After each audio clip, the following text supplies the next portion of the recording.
요즘 뉴스를 보고 있노라면 가끔 사람이 어떻게 저럴 수 있을까라는 생각이 들 때가 참 많이 있습니다. 어떻게 중학생이 40대 여성을 오토바이에 태워서 성폭행을 하고 촬영을 하고 신고하면 당신 딸도 가만히 두지 않겠다고 협박할 수 있을까요? 중학생 10명이 2명의 아이들을 불러내서 돌아가며 목을 조르고 뺨을 때리고 웃으면서 그 영상을 찍어서 올리기도 합니다. 학부모가 자신의 아이가 억울한 일 당했다는 이유로 수업 중인 교사의 목을 조릅니다.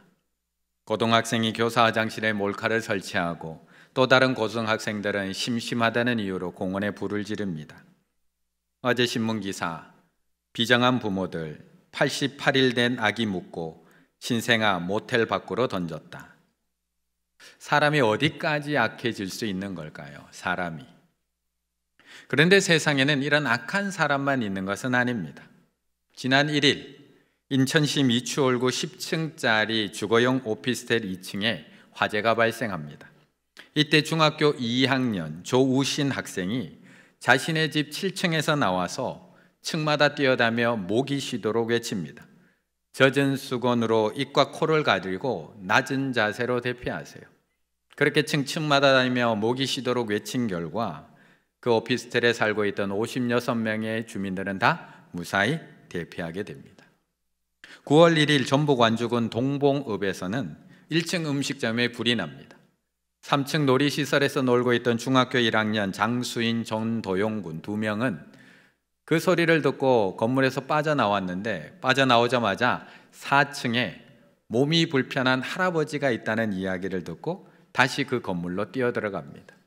그리고 4층에 있던 노부부, 몸이 불편한 노부부를 부축해서 구조해냅니다.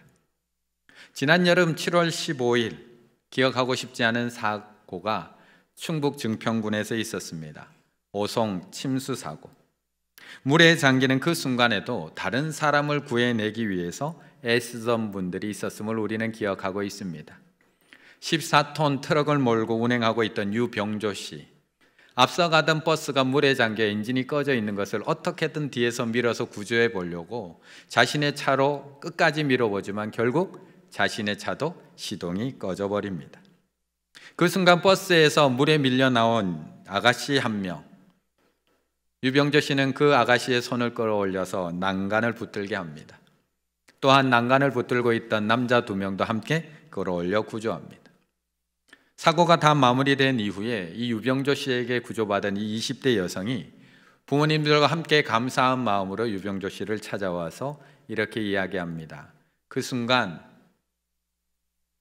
저는 힘이 없으니까 그냥 이 손 놓으세요.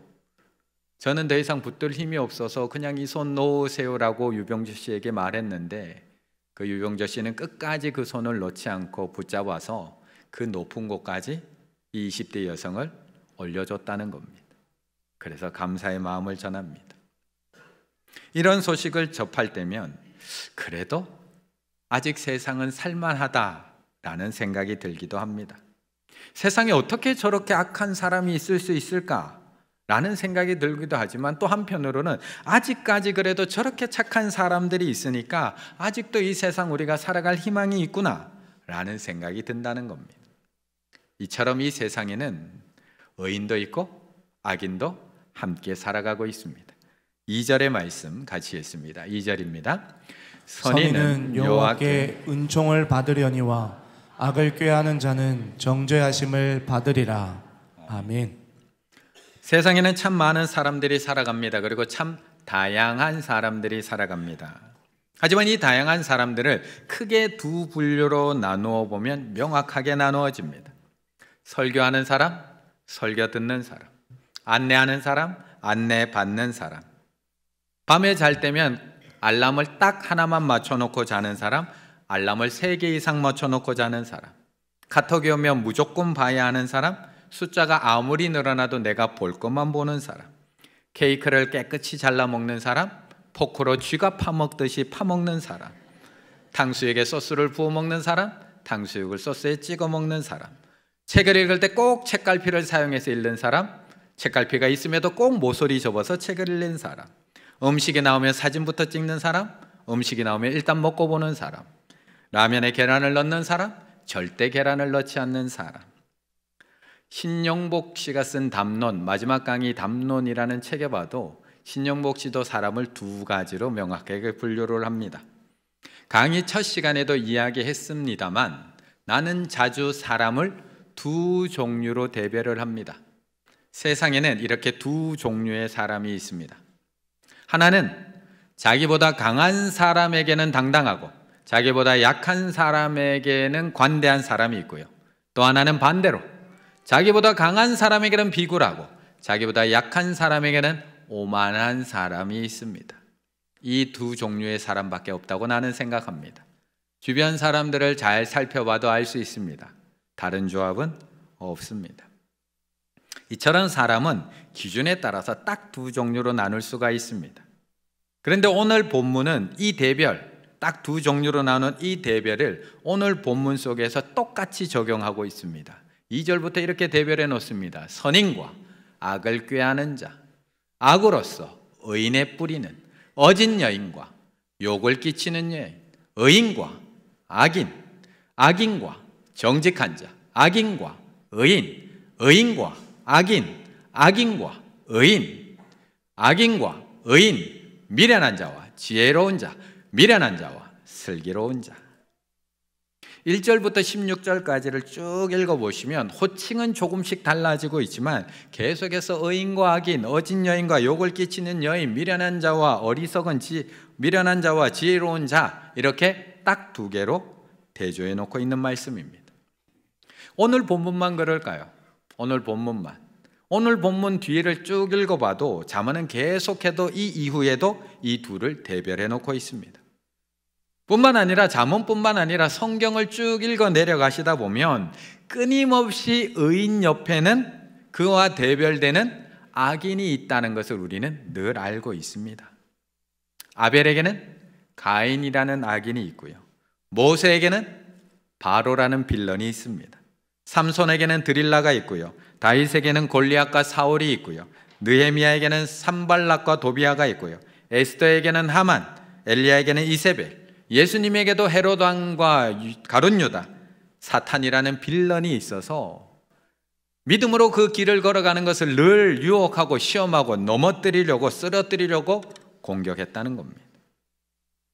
그렇다면 우리가 살고 있는 지금은 없을까요?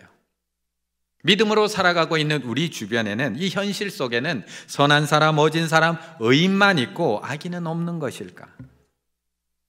어쩌면 그런 사람들이 우리 주변에 있다는 것은 너무나 당연한 일입니다. 오늘도 악한 의도를 가지고 나를 유혹하고 시험하고 공격하고 쓰러뜨리려고 하는 이런 빌런들이 우리 주변에 있다는 것은 믿음의 사람들에게 있어서는 너무나 자연스러운 일이라는 것입니다. 그런데 우리는 이 지점에서 잊지 말아야 할 것이 하나 있습니다. 우리는 이 지점에서 꼭 기억해야 될 것, 그것은 바로 나도 언제든지 악인이 될 수 있다라는 사실입니다. 4절의 말씀 같이 읽습니다. 4절입니다. 어진 여인은 그 지아비의 면류관이나 욕을 끼치는 여인은 그 지아비의 뼈가 썩음 같게 하느니라. 아멘.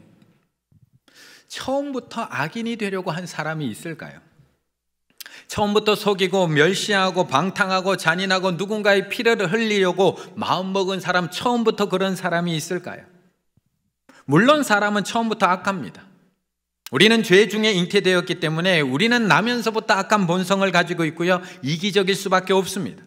하지만 우리도 어렸을 때, 순수했을 때, 아무것도 모르던 그 시절에는 우리도 착한 사람이 되고 싶었습니다. 선한 사람이 되고 싶었고 어진 여인이 되고 싶었습니다. 하나님이 아담을 위해서 창조해 주신 하와는 안 그랬을까요? 내 뼈 중에 뼈요 살 중에 살이라고 했던 하와는 뱀에게 속아 넘어가기 전까지 어진 여인 아니었을까요? 욥의 아내는 어땠을까요? 욥의 아내, 하나님을 경외하고 악에서 떠난 욥의 아내는 어진 여인 아니었을까요?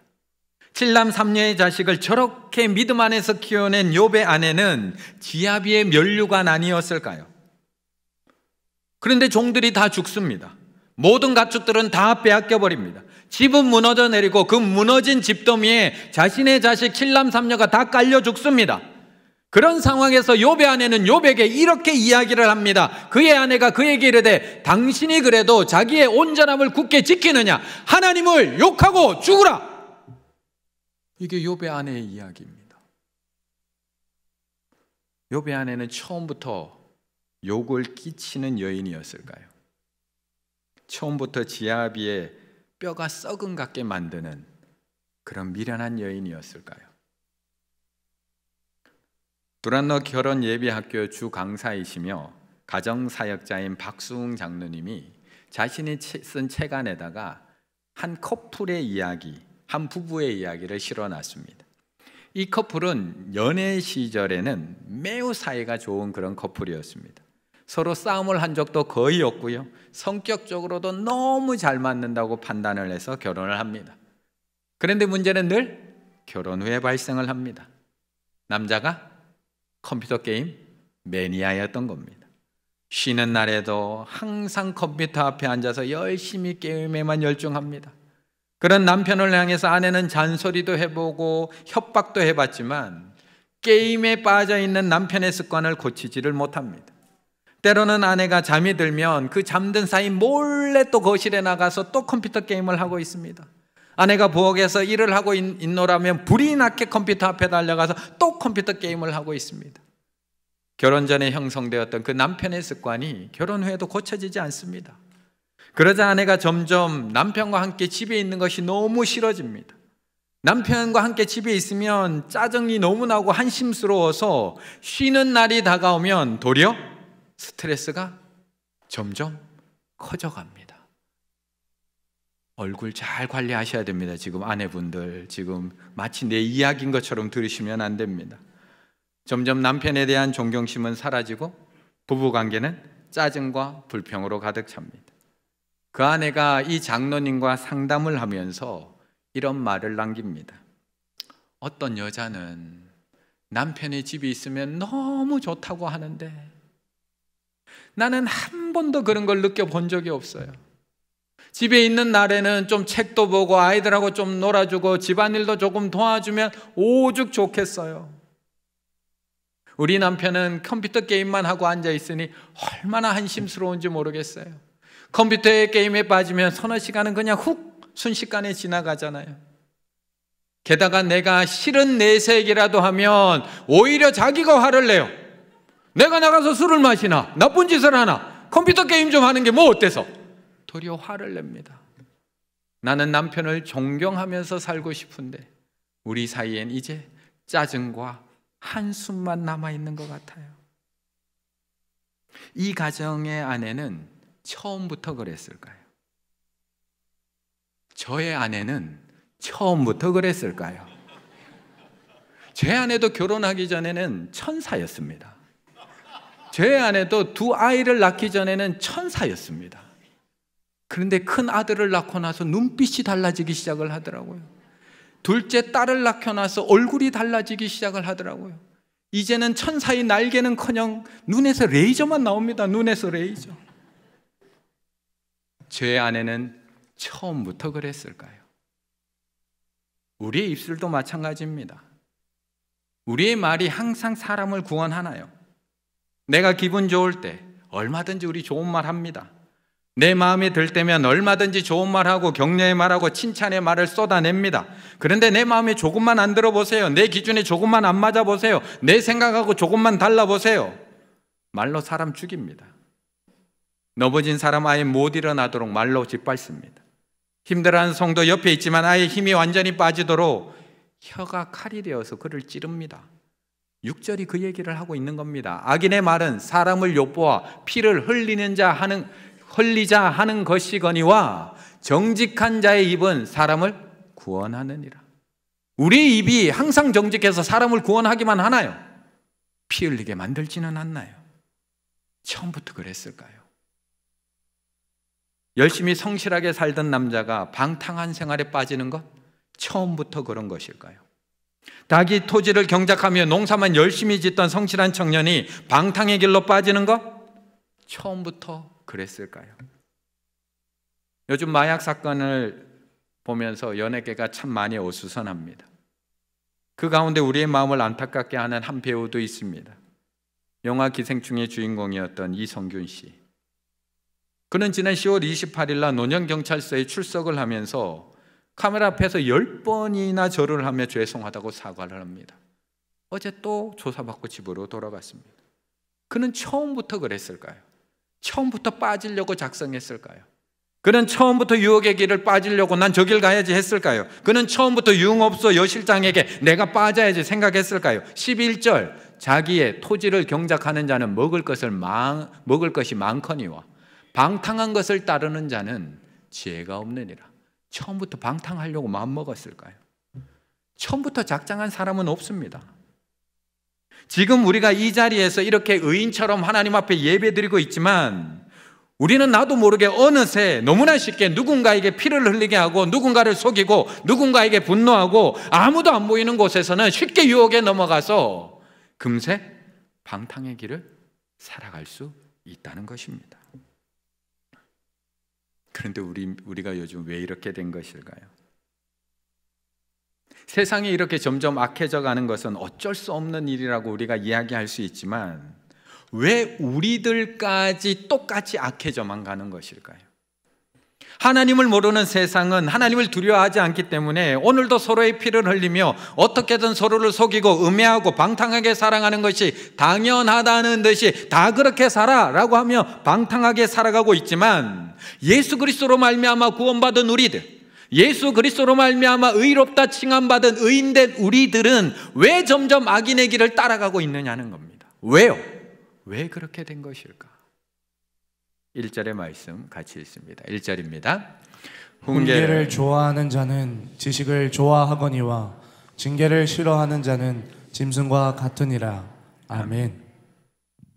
오늘 이 잠언의 저자인 솔로몬, 그도 처음에는 얼마나 훌륭한 왕이었는지 모릅니다. 항상 바른 길을 걸었습니다. 하나님 앞에서 정직한 길을 걸었고 하나님의 마음에 쏙 들 정도로 의인의 길을 걸었습니다. 그가 얼마나 하나님의 마음에 들었으면 하나님이 꿈에 그에게 나타나서 이렇게 말씀하십니다. 기브온에서 밤에 여호와께서 솔로몬의 꿈에 나타나시니라. 하나님이 이르시되 내가 너에게 무엇을 줄꼬 너는 구하라.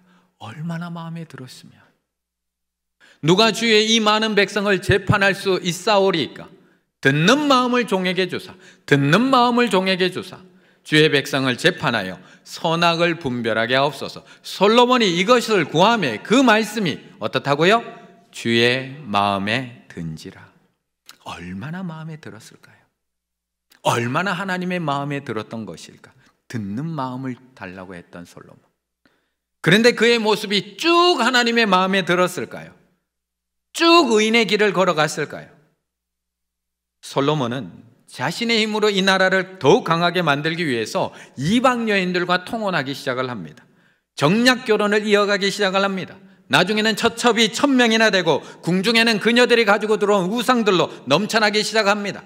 애굽에서 말과 병거를 수입해서 좋은 말이 나라에 넘치고 은과 금이 나라에 쌓이기 시작을 합니다. 하나님이 하지 말라고 하는 짓은 골라서 하는 왕이 되어버립니다. 결국 그의 말년 아름답지 못합니다. 대적들이 일어나기 시작을 합니다. 아들에게 왕위를 물려주었지만 결국 나라는 나누어지고 결국 쇠락의 길로 접어들어서 이스라엘은 멸망해버립니다. 오늘 본문에서 말씀하고 있는 그 악인의 비참한 결말, 악인의 비참한 결말을 솔로몬이 맞이하게 되었다는 겁니다. 솔로몬은 왜 이렇게 된 걸까요? 솔로몬은 그렇게 하나님 마음에 쏙 들었던 솔로몬, 그는 분명 하나님께 듣는 마음을 종에게 달라고 하나님께 구하였고 하나님은 그에게 듣는 마음을 주셔서 듣는 귀를 주셔서 세상에서 가장 지혜로운 왕으로 세워주셨는데 그의 마지막은 왜 이렇게 비참해져 버린 걸까요? 왜? 그 변화의 순간을 열왕기상 11장에서는 이렇게 이야기합니다. 솔로몬이 마음을 돌려 이스라엘 하나님 여호와를 떠남으로 여호와께서 그에게 진노하시니라. 여호와께서 일찍이 2번이나 그에게 나타나시고 또 2번이나 나타나십니다. 솔로몬에게 이 일에 대하여 명령하십니다. 또 말씀하십니다. 다른 신 따르지 말라 하였으나 그가 여호와의 명령을 지키지 않았으므로 여호와께서 솔로몬에게 또 말씀하시되 내가 이러한 일이 있었고 또 내가 내 언약과 내가 내게 명령한 법도를 지키지 아니하였으니 내가 반드시 이 나라를 내게서 빼앗아 내 신하에게 주리라. 듣는 마음이 있을 때까지는 솔로몬은 지혜의 왕이었습니다. 하지만 듣지 아니한 순간부터 그는 어리석어지기 시작을 합니다. 여호와께서 일찍이 2번이나 그에게 나타나셔서 여호와께서 일찍이 2번이나 그에게 나타나시고 명령하십니다. 다른 신을 따르지 말라고 경고하십니다. 그럼에도 불구하고 듣지 않을 때 그는 몰락하기 시작을 합니다. 여호와께서 끊임없이 이야기하고 교훈하고 훈계하고 책망함에도 듣지 아니하고 지키지 아니할 때 이스라엘은 파멸의 길로 내려갈 수밖에 없었던 겁니다. 그래서 솔로몬은 오늘 본문에서 우리에게 이렇게 고백하고 있는 겁니다. 훈계를 좋아하는 자는 지식을 좋아하거니와 징계를 싫어하는 자는 짐승과 같으니라. 15절에서 똑같이 이야기하는 겁니다. 미련한 자는 장의 행위가 항상 바른 줄 알고 듣지 않습니다. 지혜로운 자는 권고, 훈계를 듣느니라. 솔로몬만 그럴까요? 솔로몬만. 우리는 지금 잘 듣고 있을까요? 잘 듣고 있을까? 어쩌면 우리는 지금 아버지가 사라진 시대를 살아가고 있습니다. 아버지가 사라진 시대. 아니요, 아버지만 사라진 것이 아니라 모든 권위, 교권부터 시작해서 모든 권위가 사라진 시대를 살아가고 있습니다. 그래서 훈계를 좋아하지 않습니다. 들으려고 하지 않습니다. 조금만 귀에 거슬린 말을 하면 얼굴부터 인상부터 쓰여지기 시작합니다. 조금만 내 마음에 찔리는 말을 하면 도리어 화를 내고 가만히 있지 않습니다. 그러다 보니 이제 혼내는 사람이 없습니다. 훈계하는 사람이 없습니다. 따끔하게 가르쳐서 고쳐주는 사람이 없습니다. 이제는 교회에서도 회개의 설교가 없습니다. 축복의 설교는 넘쳐나는데 회개의 설교는 없습니다. 위로와 격려의 설교는 넘쳐나고 있지만 훈계와 교훈과 책망하는 설교 들어보셨나요? 은혜와 사랑의 설교는 넘쳐나고 있지만 의로 교육하고 바르게 하는 설교? 저부터 똑같습니다. 저부터 똑같습니다. 그래서 미국의 복음 전도자 폴 워셔 목사님이 그의 책에서 외쳤던 외침이 저를 찔리게 합니다. 오늘날 수많은 목사님들이 교회 사무실에서 사람들과 대화를 나누고는 그들에게 탐색 질문, 그 전에 어느 교회 다니셨어요? 어떻게 예수교회 오게 되셨어요? 탐색 질문 몇 가지 던진 후 예수님을 마음에 초청하기 원하는지 묻습니다. 그렇게 수많은 사람들을 2배는 더 지옥의 자식들로 만들어가고 있습니다. 그런데 성경은 분명히 이렇게 말씀합니다. 그가 와서 죄에 대하여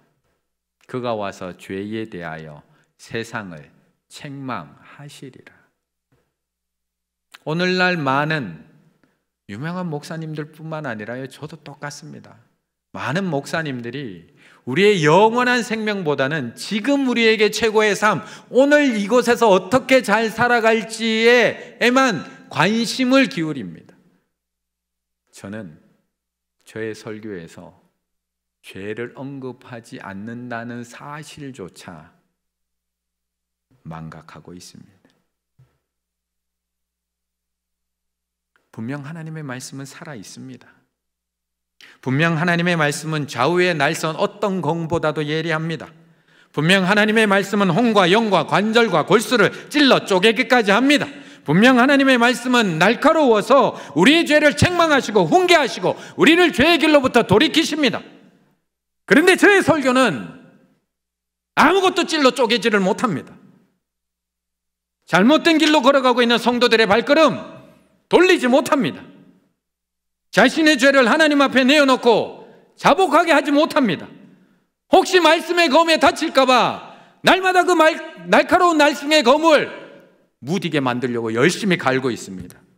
혹시 말씀에 찔려서 아파할까 봐 칼집에서 칼을 제대로 꺼내지도 않습니다. 혹시 말씀에 마음이 상해 다음 주에 교회 아직 오지 않을까 봐 이번 주도 위로하고 격려하며 그렇게 집으로 돌려보냅니다. 이대로 계속 가면 안 되는데, 이대로 계속 가면 안 되는데 알면서도 저는 오늘도 그렇게 설교하고 있습니다. 그래서 그런지 저는 요즘 아버지의 따끔한 훈계가 그립습니다. 아무리 잘못을 해도, 아무리 잘못된 길을 가고 있어도 그 누구도 훈계하지 않는 시대, 어머니의 따끔한 회초리가 그립습니다. 박상현 목사, 너 그렇게 목회하면 안 돼. 혼내시는 어른 목사님들의 훈계, 너 그렇게 신앙생활을 하면 안 된다고 혼내시는 어머니의 책망, 그건 하나님의 사랑 아니잖아. 네가 하는 건 하나님의 사랑 아니잖아. 혼내시는 아버지의 꾸지람, 너 그렇게 말 안 들으면 정말 한 대 맞는다. 경고하시는 하나님의 회초리, 어머니 회초리, 오늘따라 더 그립습니다. 미아나무 가지 하나 꺾어 회초리를 만들었다. 어머니가 회초리로 나를 매질하듯 인간답게 살아오지 못한 나를 매질하기 위하여 안방에 종아리를 걷고 가만히 서 있었다. 그런데 아무도 나를 매질하지 않는다. 시간을 수돗물처럼 펑펑 써버린 죄, 책을 버리고 공부하지 않은 죄, 평생 당신을 사랑하지 않은 죄를 벌하지 않는다. 어머니, 다시 회초리를 들어 사는 게 왜 그 모양이냐고, 제발 정신 좀 차리라고 피가 나도록 제 종아리를 때려주세요. 간절히 소리쳐도 더 이상 어머니는 보이지 않는다. 나는 종아리를 걷은 채 서서 울먹이다가 어머니가 빨래하던 수도가에 회초리를 갖다 놓았다. 봄은 아직 오지 않았는데 오늘 아침 회초리에 매화꽃이 피었다. 솔로몬도 아버지의 훈계가 들릴 때까지는 바른 길을 걸어갈 수 있었습니다. 하지만 아버지의 훈계를 듣지 않기 시작할 때부터 죄악의 길, 탐욕의 길, 우상의 길, 나라가 둘로 나눠지는 분열의 길, 나라가 결국 망하게 되는 멸망의 길로 갈 수밖에 없었습니다. 그런 후회로 가득한 솔로몬이 오늘 잠언을 통해서 우리에게 말해주고 있는 겁니다. 훈계를 좋아하는 자는 지식을 좋아하거니와 징계를 싫어하는 자는 짐승과 같으니라. 하나님 말씀 앞에 설 때면 우리도 마음에 찔리고 힘듭니다. 그래서 우리도 늘 격려의 말씀, 위로의 말씀만 늘 암송하며 그 말씀만 붙들고 살아갑니다.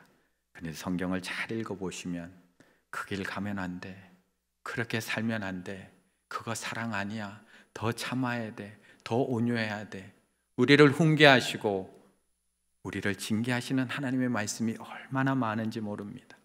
이번 한 주간 살아가는 동안 하나님의 훈계와 책망의 말씀에 귀를 기울이며 살아가시기를 바라겠습니다. 그래서 잘못된 길을 걸어가고 있다면 방향을 돌리셔서 택함받은 하나님의 자녀답게 시험에 흔들리지 마시고 끝까지 믿음의 길을 똑바로 걸어가실 수 있는 우리 충일의 가족들 다 되시기를 간절히 바라겠습니다.